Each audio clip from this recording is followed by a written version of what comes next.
आपुलकीची माणसं सोबत. मात्र मला सांगायचंय की एवढं मोठं आंदोलन जेव्हा होतं, जेव्हा लाखो हजारो माणसं आलेली असतात, त्यावेळी 2-4 काही प्रकार घडतील, काही गोष्टी 19-20 होऊ शकतं, नाही अशातला भाग नाही. आणि आयोजक सगळ्यांसमोर सांगत होते, कुणाला काही अडचण झाली, कुणी वावगं वागलं तर आम्हाला सांगा, मराठा सेवक त्यांचा बंदोबस्त करतील, काय असेल ते व्यवस्था करतील. पण काहीतरी छोटासा निमित्त करून अख्ख्या आंदोलनाला मात्र बदनाम केलं जाऊ नये. ही माणसं मुंबईच्या भरवशावर इकडे आलेली आहेत. कुठला तरी छोटासा मुद्दा घ्यायचा आणि बोट लावण्याचा प्रयत्न करू नये. अत्यंत शांततेत चाललेलं आहे. मी इकडे नाही, मी फ्रीवे पासून आलो, मी इथला भाग परिसर फिरलेलो आहे. मी आता आपण प्रेस क्लबच्या परिसरात आहोत, छत्रपती शिवाजी महाराज टर्मिनस आणि मुंबई महापालिकेच्या. त्यामुळे या आंदोलकांकडे माणुसकीच्या नजरेतून बघा.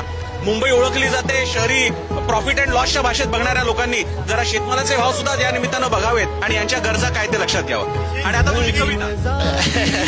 मी मगाशी प्रसन्न सरांना तेच म्हणत होतो की मुंबईकरांना एवढी गावची आपुलकी कधी मिळत नाही. ती आपुलकी बघून म्हणजे मगाशी ठसका लागला, पाणी दिलं एकानी, बडंग आम्ही न कळत आमच्या याच्यात टाकलं, एक ठेचा आणून टाकत होता. तेव्हा एकच कळतं, मला असं वाटतं की माणसाला नाव आहे, काळजाचं गाव आहे. माणसाला नाव आहे, काळजाचं गाव आहे.